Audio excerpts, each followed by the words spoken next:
Greetings. This is Nyah with National Network View. On tonight's show, weekly contributor Charles Muhammad will provide tips from how to eat to live on the best food for babies and children to eat, avoiding processed foods, and the use of vitamins and supplements to help maintain a good health. Before we get into the top news, let's do a recap of the current events that we have recently covered. NNV News anchor Rosalind Parks sat down with weekly contributor Brian E. Muhammad to discuss growing concerns over the effectiveness of the African National Congress in governing South Africa, its internal power struggles, and the social unrest. Has the ANC outlived its effectiveness and ability to govern South Africa? I'll say this, the ANC came to power in 1994, and I just want to take this opportunity, of course, to correct a number. I said 24 years last week, but it's actually they've been in power for 27 years now. Okay. And, they're the first democratically elected government. Before that, it was white settler minority rule who ruled strictly by white supremacy. And so when they came to power, the ANC came to power, they made many promises to the people, of how life would be better, how, it would be a better South Africa under our rule. And of course, everybody believed. Nobody wanted to see the ANC fail. Sister Mariam K. Muhammad, founder of Heal Thy Life Center, shared how her spiritual life coaching addresses the overall health conditions of women and girls through hands-on workshops, health seminars, lectures, and retreats. Do you feel there's a lack or a void of this type of information or even this type of space for space like yours in today's society? Absolutely. Absolutely. Because I feel like women are treated as if we're a new species to the planet. When it comes to our health, whether mental health, physical health, spiritual health, we're treated as if we're new. The time that it takes to learn how our bodies function is put to the sideline. If you look at the medical industry, we're not a priority. So when you go to the OB-GYN or you get a checkup and they're telling you, oh, you're okay, and you're describing your signs and symptoms and they're trying to tell you it's normal, but it's not normal. Or they're experimenting on us, or everything is always so extreme. I may be having pain in my reproductive system. Oh, she needs a hysterectomy. Like everything, the responses are always so extreme instead of taking the time to learn how our bodies work. Poet, artist, social activist, and podcaster Ankit Rumi graced us with her art and her unique transcendental poetry of existence and social justice. Yes. Can you give us a short overview of what you do and how you came into your purpose?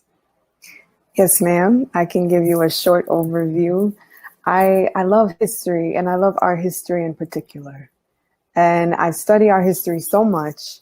And sometimes I just feel like there's something missing. Like I want to tell our stories in a way that's celebratory and not necessarily so sad. So I focus on people in our history who are traditionally celebrated, for instance, Harriet Tubman. But intricately, we don't really know Harriet. And so I tell our stories in a way that we get to celebrate the full being. It's not just like these little snippets of history that we get, from historical books, I guess, traditional historical books. But just doing like deep research, reading her autobiographies, reading anything written on her in that time when she was alive, and trying to convey just how amazing we are. Weekly contributor Dr. Kili Muhammad gave an update on the COVID pandemic and Delta variant that is surging in America and around the world. What is the reason the number of infections is rising again? I think that's an excellent question. The first thing that I will say is that the media continues to push that it's unvaccinated people that are causing the surge. But I think just one simple question can put that to rest, and that is, what did the unvaccinated people have to do with this pandemic starting from the beginning? So that to me is a very worthless statement that a lot of people are making, because viruses are very unpredictable. And as the Honorable Minister Louis Farrakhan said in the criterion, July 4th, 2020, they will not be able to stop this. It has mutations that are happening faster than they can keep up with. And so that's what we're dealing with. We're dealing with the reality that the minister has given us a path to look at by his statements that he made July 4th, 2020, and we're watching that reality come into fruition. Sister Sherry Muhammad, founder and director of Asiatic Minds Online School, and Sister Tiffany X, science instructor, shared more about the Asiatic Minds curriculum and how it will provide knowledge that students need to learn to have a solid foundation in science. Students enjoy learning, especially when it's delivered well. How will Asiatic Minds promote learning and make it an enjoyable experience for the students? At Asiatic Minds, one thing I'm really excited about is we are going to have a school theme song. So that will be one of the things that we'll get our morning started with. After our prayer and recitation to the flag, we will open up with the theme song to get the children excited and ready about school. Also, to make education enjoyable, all of our teachers have excellent personalities. So they will bring their passion and personality to the table, which is something that engages students. When you're passionate and you show how much you care and that you're into a subject, that draws the children in, as well as the different online tools, Kahoot quizzes and different things like that will be used to help the children to engage into the subjects and have fun while doing it. Kamal Bell of Sankofa Farms in North Carolina discussed how the farm is helping close the food availability gap in the community. Oh, one of the things that I noticed is that there was a video that I saw where you were working to catch the queen. How long did it take for you to do that, and why is that necessary? So that's a great question. Catching a queen is something that can take maybe 10 seconds, or it can take 10 minutes. So just based on where the bees are congregating, that gives me an idea where their brood chamber is. And brood are bees in their developing stages. So bees have they have 4 stages: they have the egg, larva, pupa, and adult. So the brood chamber is all of those stages of bees on frames that are side by side. And typically in a healthy hive, it'll average around to be 4 or 5 frames, and sometimes 6 or 7, depending on what time of year we're in. So it's important to find the queen because she's laying the eggs, and her job is tasked with reproduction. So if you don't have a queen laying eggs, you don't have a productive colony. NNV News anchor Willie Muhammad sat down with monthly contributors Brother Lawrence Muhammad and Addie Gavin Richard to discuss Imani Stanton and Jayla Jackson, who recently won Harvard University's debate competition, and their involvement in the Harvard Debate Council Diversity Project. Do you think these type of programs are effective, or are they just really symbolic and maybe just something that these white universities are doing to say, hey, we're helping underprivileged youth? It's like what the brother was saying. It's a kind of a two-edged sword. It's a two-way street. I think that, yes, in some ways it does help some of our children for doing certain things and keeping them off of the streets. Not that every black child is on the streets or anything of that nature, because there are kids who are just interested in doing speech and debate. There are kids that are interested in things of that nature. However, I also look at it, yes, this is Harvard University. I have never heard, to my knowledge, Brother Willie, of an HBCU hosting a speech and debate or having a speech and debate club. I don't recall one when I was up at Southern University in Baton Rouge. Lawrence Muhammad and Gavin Richard shared their thoughts about NFL Hall of Famer and head coach of Jackson State University, Deion Sanders, walking off a media day interview after a reporter failed to put respect on his name. What are your thoughts about him even becoming the head coach at Jackson State University and the excitement that it has caused? I would say the tide is turning. So what I mean by that is to have someone of the stature of Deion Sanders to come back to an HBCU or a Black university, to come and to bring that prestige and to bring that clout and to bring that fame with him, that shows a great deal of the potential that we have. So if you notice, a lot of these players, they come from places like these small universities, Black universities, but they don't necessarily get the recognition that they should. And so by Deion Sanders coming back to Jackson State University, he not only brings himself, but he brings the eyes of the world to an HBCU. And so now we get to see the greatness of our people as a whole. Lawrence Muhammad and Gavin Richard also commentated on the anti-critical race theory bill that passed in the Texas Senate recently. What are your thoughts that they basically passed this legislation that prevents people from teaching that the KKK, their historic terror, was morally wrong, and even that slavery was morally wrong?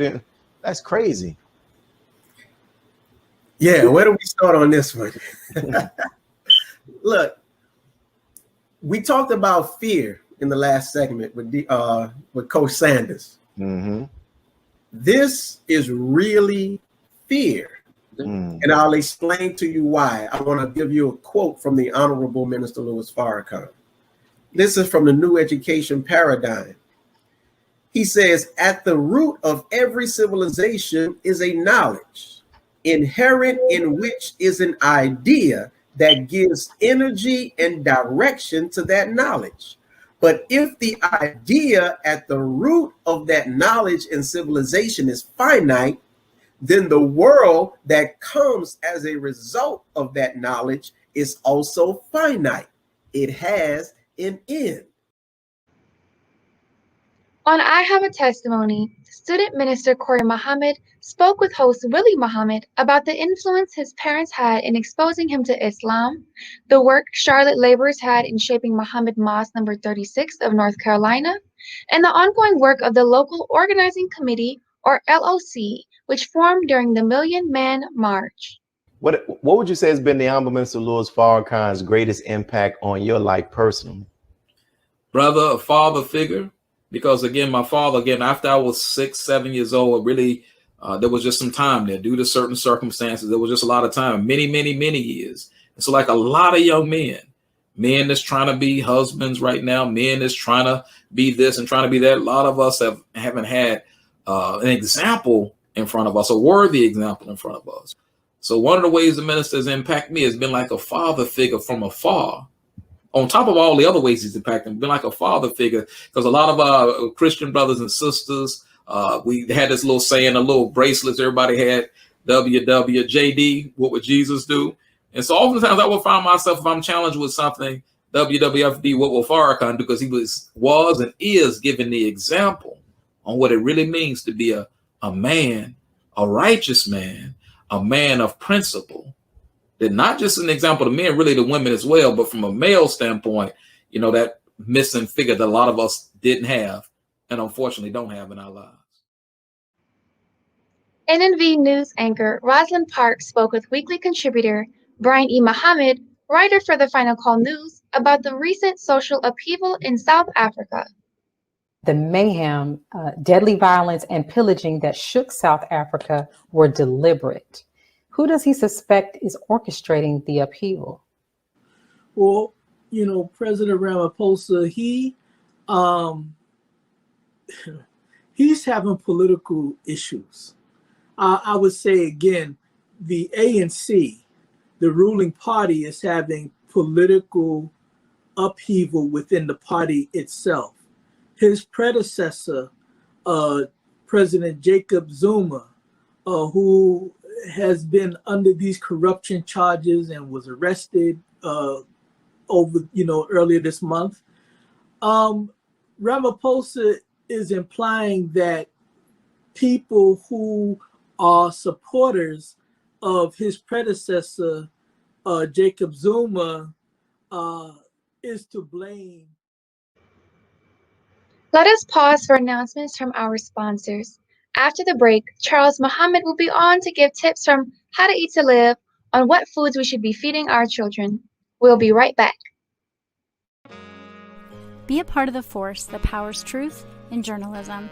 Your support helps us to highlight solutions for a brighter tomorrow. Go to nnvnews.com/donate. Asiatic Minds. Online education. Helping our children to discover their God-given skills, gifts, talents, and passion that will allow them to see their greatness, as well as the greatness of our people. And upon discovering that greatness, infusing them with the desire to use it for the betterment of themselves, their families, our people, and the world. Call now, 502-219-4848. This is Sister Sajda Muhammad. We are proud to announce that the Sajda House commemorative Elijah coins are finally here. This priceless heirloom, made from recycled copper from the messenger's home, is now available at sajdahouse.com. The hashtag #BankBlack social media campaign made strides not only in revolutionizing how we bank, but also how we think.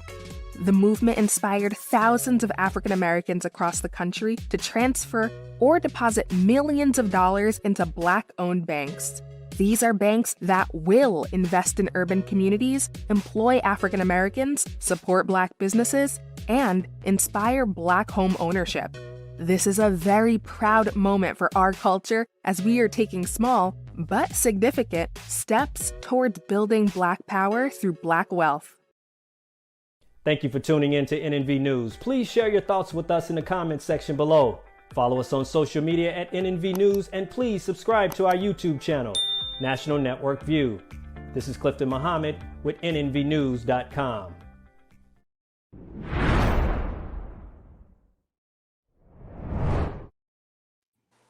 As we consider the best foods for babies and children, we should understand how vitamins and supplements can promote good health and how processed foods can be detrimental. Joining us to discuss this is weekly contributor Charles Muhammad. Welcome on, Brother Charles. How are you doing today? I'm fine, man. Thank you for having me. Of course, it's wonderful to have you. Now, Brother Charles, what advice does How to Eat to Live have for young children and babies? Yes, ma'am. Well, the Most Honorable Elijah Muhammad and the Honorable Ms. Holt Farrakhan promotes that women, when they have a child, obviously, they breastfeed them. And on page 89 of book 2, the Honorable Elijah Muhammad stresses that by saying that even if a mother is sick, it says, a sick mother's milk is better for her baby than a healthy cow milk or any animal's milk. You may give your babies cow's milk, but if you can breastfeed them yourself as nature intended, then you should do so. Now, there's parts of that phrase I find very interesting because he says if you can breastfeed them yourself, because in this country there's a history of women having babies and having a wet nurse breastfeed the children for them. Because the woman's breast milk, and I'm no expert in this, obviously women in the Nation of Islam would have more thorough knowledge of it, but from what I've heard, the breast milk is, you could say, coded for that particular child, whether you have twins or triplets, but the milk is coded for that particular baby because that baby has been developing in the mother. And if the mother's sick, then the antibodies for that sickness can override that sickness that the mother has and introduce those antibodies and the proper nutrition into that child. So when a child is born, the child is born with a layer of mucus. It's called vernix, and it looks like a child comes out with a whole bunch of like paste over it. But that paste, that mucus, is a protective layer of mucus to prevent bacteria or any other foreign agents from getting into the child, because the child is vulnerable. And then that is that outer immunity, and the breast milk provides the inner immunity. So the mother is the first nurse, and the Honorable Elijah Muhammad says, even if you are sick, give that child breast milk. Wow. And for those who can't, what are the alternatives to breastfeeding? Well, in the hospital, if a mother is not able to breastfeed their child, they have a large supply of Similac and Enfamil, which are synthetic, and it is not the Milky Way, because milk comes from a mammary gland. All right, that's the definition of milk. You don't make milk by pulverizing other, like beans or nuts or any other type of vegetable and then adding water. That's not a milk. That's a mixture. So for a natural alternative, like the Honorable Elijah Muhammad said, that there is the cow's milk. And if you go online or do some research at a bookstore or a library, you see there are a lot of formulas that you can get for goat's milk, which is very healthy for newborns if the mother's not able to breastfeed. I mean, there's a lot of water involved, and then you add the milk, and sometimes there's other ingredients that help that child extract the nutrients. What are important nutrients for children are fats, because the brain is still developing. And so those DHA and ELA fats that are present in breast milk are also found in goat's milk and cow's milk. The Honorable Elijah Muhammad stressed that in the first slide we showed that cow's milk is an alternative. And we stay away from these laboratory-made mixtures such as Enfamil and Similac. Wow, Brother Charles, that's very interesting. So, if I'm correct, you're saying that oat milk is not really milk at all. It's just a mixture. No, oat milk is ground with water added and certain other. Right. But I don't think you can squeeze an oat plant and get milk from it. Right, yes, sir. Now, are baby food products okay for our children? Well, yes and no. I mean, when we hear the terms all natural, organic, or even whole, that we seem to think that these are things that were made to maintain health, but they're products to be sold to us with names on them. Things that are considered all natural or organic only need a small percentage of actual fruit juice or vegetable extract to say that it is a plant-based or all natural. So we need to be careful, particularly feeding our children who instinctively and intuitively gravitate towards the breast. They come out the womb looking to suckle on a breast. Now, if the breast is not available all the time and you have to go to these foods in a jar, remember, these are foods in a jar, and foods in jars are laced with preservatives. I mean, they have to be, because there's a lot of liability in taking natural foods, putting them in a jar and try to put them on the shelf for 90 to 120 days, and then you take it and open it and thinking that you're feeding living material to a living being. It's not the case. So read the ingredients carefully. It is up to the parent to decide whether they want to give their child or their baby, that is the number one investment in the family, something that can be pulled off the shelf. No, we should also take the time to make homemade, all natural foods. Just, puree it down so that you can spoon feed it to your child. Absolutely, yes, sir. The ingredients in the foods that we consume and that we feed our children are so very important that we pay attention to. Now, for our next question, should we consider giving our children supplemental vitamins? I was a Flintstone kid, and I'm a little off, so I wouldn't advise supplements. I mean, but I'm not a doctor. Now, if a doctor examines your child, your baby, your toddler, and says that they don't seem to be getting enough nutrition from what you're feeding them, these are some supplements that you can get. Now, supplements are add-ons. They're not replacements. So when we were younger and we took vitamins, I don't even know if we necessarily needed it, but this is not something that should be common. Supplements should be medicinal, not something that's, on the regular for a child. So we also need to look at who we're dealing with. We're dealing with scientists of death. They try to be scientists of living and bringing life, but even Flintstone vitamins were caught putting aspartame and GMOs in their vitamins. And so that is not a proper substitute of fresh fruits and vegetables or breast milk. But if we're dealing with a toddler and older, giving them vitamins, vitamins are not a good substitute for regular food. Just increase the fruits and vegetables. Have them, instead of eating the candy that they gravitate to, give them some oranges, some apples, some bananas, pears, and we love that, the sweet fruit, we loved it. So, and How to Live, the Honorable Elijah Muhammad shuns vitamins. He says it's a shame that we rob natural foods of their vitamins and put them into caps. But he says this on page 67 of book 1. You can start them off with orange juice and mashed apples. That's fresh fruit. This is done whenever you think the baby's able, after he is about 3 months old, pardon me. So this is the formula.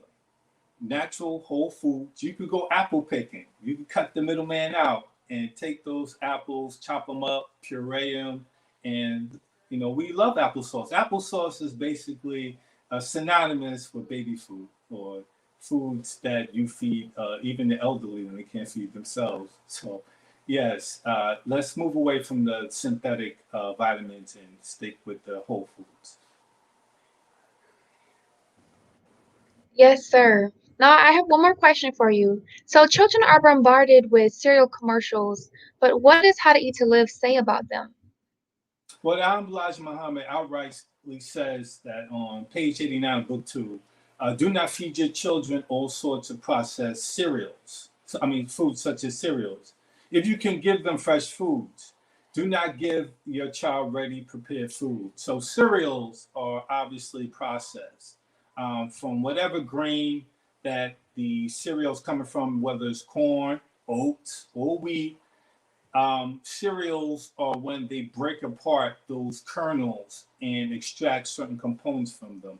These kernels have multiple parts that when they're together, they're like dynamite. They work great together. When you pull them apart, they do certain things, but they extract away more from the body than they give.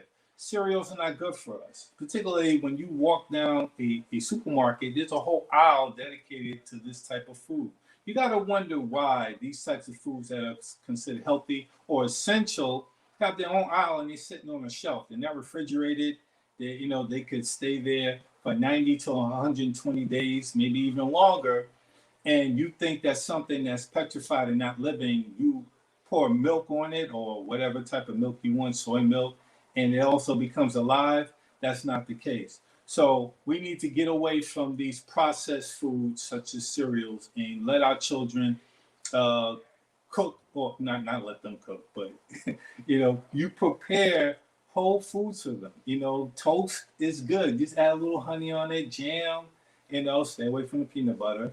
But let's get back to cooking at home and not pulling things out of a box, a jar, or a bag. Let's stick with the whole foods. I agree. Yes, sir, Brother Charles. And it never hurts to teach them how to cook. They have to learn sometime. Yes, sir. But it seems as if all processed cereal foods are poison. Is that true? I would say so. The Elijah Muhammad warned us about eating processed foods. They are quickly converted into fat if you're dealing with obesity. It's a quick boost of sugar, and it saves you time, but these type of products only add to your health ailments than your boosting your ability or your durability or lifespan, longevity. So we're used to Pop-Tarts. That's what I grew up eating. I went to a high school I had to travel an hour and a half to in New York City. So you put a Pop-Tart in there in the toaster while you go take a shower, and it's ready for you.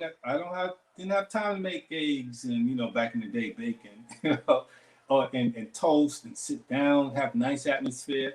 We're in an instant right now, just add water society. And these foods are poison. They give it to you in certain proportions that you eat it, you get a sugar rush, and it's not supposed to harm you that much. But when you eat it on a day-to-day basis, these are foods that contribute to ADHD and all of the other ailments that have our young men and women restless in schools, and they can't concentrate and focus.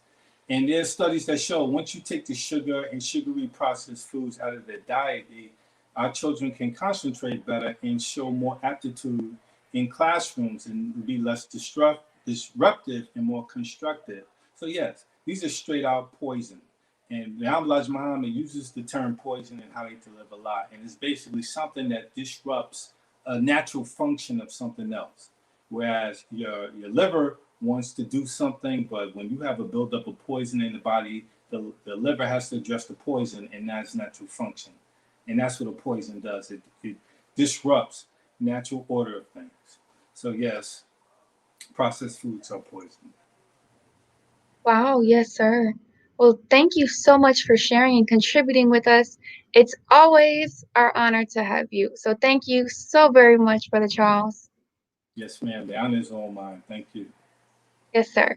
And thank you all for joining us today and tuning into National Network View News. Please share your thoughts with us in the comment section below. Follow us on social media at NNV News. And please subscribe to our YouTube channel, NNV News. This is Nyah Tsai with National Network View News. Be a part of the force that powers truth in journalism. Go to nnvnews.com/donate.